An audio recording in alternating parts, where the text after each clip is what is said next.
por primera vez con esta comisión se coloca el tema, aunque de bastante débil, digamos, ¿ya? Pero por primera vez se coloca el tema de la persecución de las y los LGTB.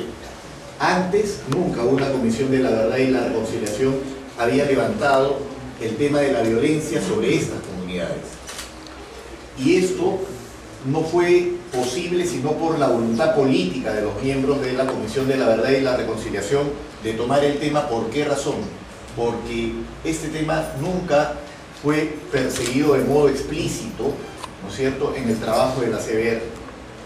Y esto se recoge casi de manera anecdótica en una experiencia que en ese momento denominamos las casas de la memoria, como un asunto de trabajo de memoria en espacios abiertos, públicos, donde la ciudadanía podía interactuar.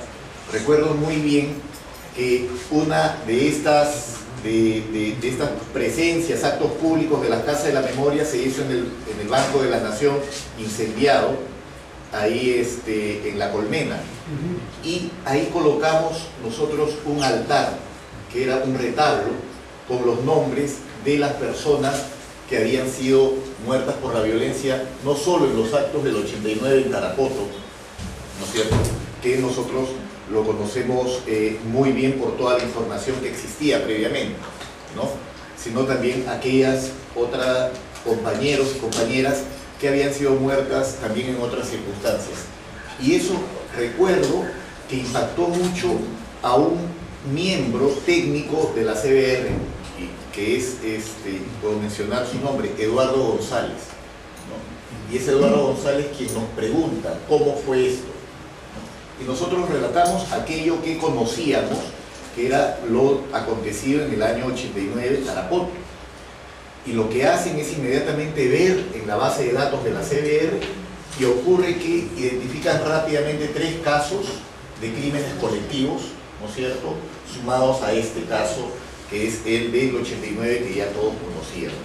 Y eso es lo que da lugar a que la CBR pueda dedicar una página, ¿no?, de su informe a lo que ocurrió sobre nuestras comunidades. Este viaje se inició en San Martín, en Tarapoto, donde teníamos nosotros a compañeros organizados en un grupo bastante fuerte. Hoy día se llaman Lizán, antes tenían otro nombre, ¿no? Y ahí empezamos encontrándonos con compañeros, ¿no?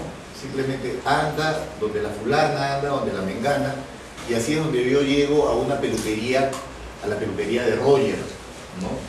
Y Roger era nada menos que hermano de la François, que es la única víctima LGTB que ha sido reparada, ¿no? La única víctima que ha sido denunciada y reparada, ¿no?, por el trabajo de reparaciones que se hizo post-CBR. ¿Qué ocurre? Nos cuenta que la François, hermana de Roger, había sido muerta pues por el MRTA en esta búsqueda sistemática, ¿no es cierto?, de estas personas de nuestra comunidad. ¿Para qué? Para poder demostrar que ellos pueden poner orden y además pueden hacer limpieza social y pueden exterminar los males que se evidencian, en ese caso, desde la comprensión del MRTA y de Sendero Luminoso, de la homosexualidad como parte de los males de la sociedad contemporánea, ¿no? Pero indagando más, sabíamos, nos relata Roger, que François pagaba, cotizaba al MRTA, ¿no? Las peluquerías pagaban al MRTA, ¿no? Y llegó un momento en que a pesar de eso, ¿no?, a pesar que François conocía a los miembros del MRTA de la región, ¿no?, igual fue muerta. Y después Roger también compartió su propia historia, porque Roger es gay, ¿no? Y Roger nos contaba que él había sido maestro en una escuela de Sion en los años de la violencia, ¿no? Y para evitar la violencia de Sendero sobre él, ¿ya?, él tuvo que casarse, ¿no?, para demostrar corrección, para demostrar, digamos, que se regía a las normas y al orden moral que establecían las fuerzas, digamos, subversivas en estos espacios donde el Estado era muy débil.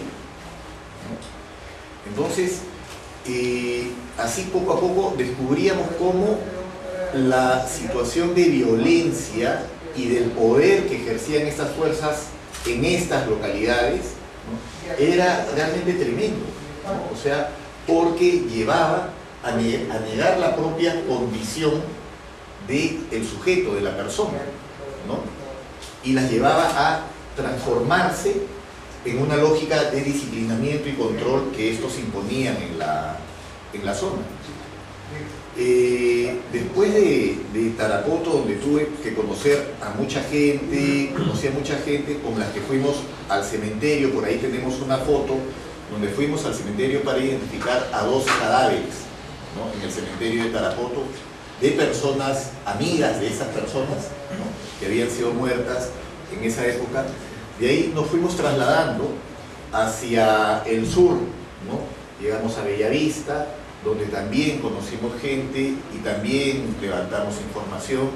De ahí seguimos a Juanjuy, ¿no?, donde nos encontramos con Pepe Andrews y grabamos este testimonio, pero también conocemos a la negra Tomasa, ¿no?, que es una compañera trans que es peluquera también ahí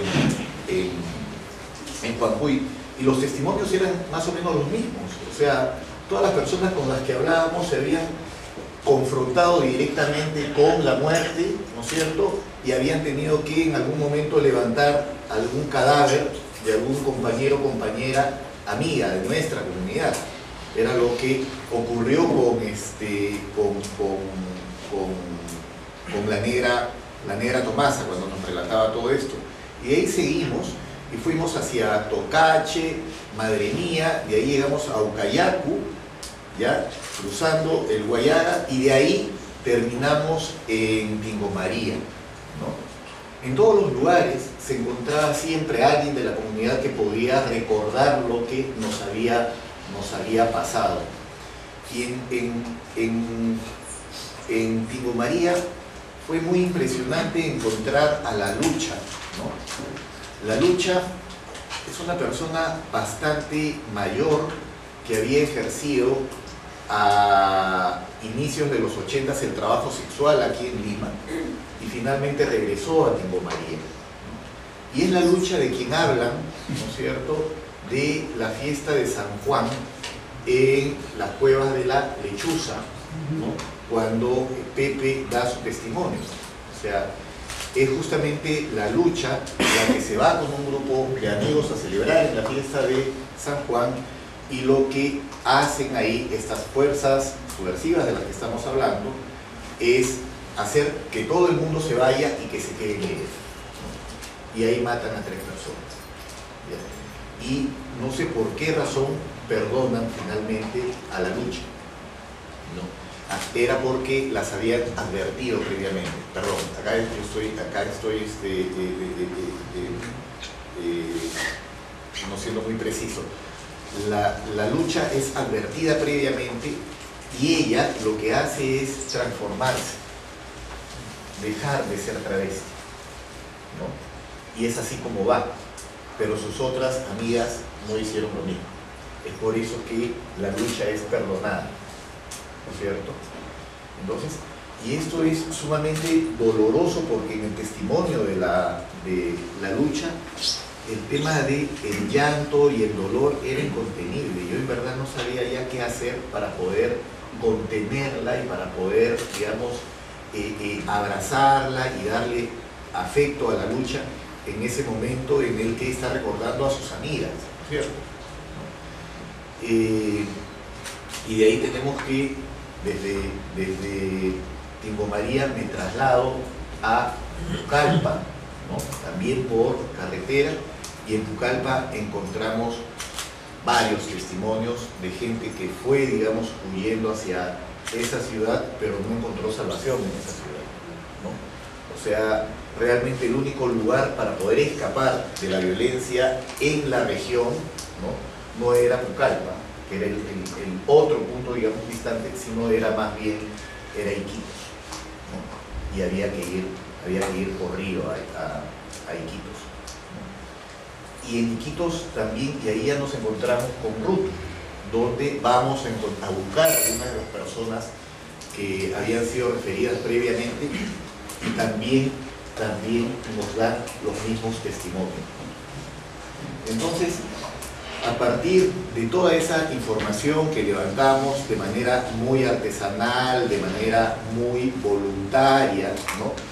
Nosotros empezamos a hacer algunos cálculos, ¿no? Si en una visita logramos identificar, digamos, en el cementerio a 11 personas, ¿no?, muertas por la violencia, ¿ya? Y no hemos logrado nosotros sino únicamente registrar información de las personas que se quedaron en la zona, porque lo lógico era que la gente salía para buscar protección, ¿no? O sea, la gente se iba hacia Tarapoto o se iba hacia Iquitos para poder buscar protección y de ahí ir hacia Lima, ¿no?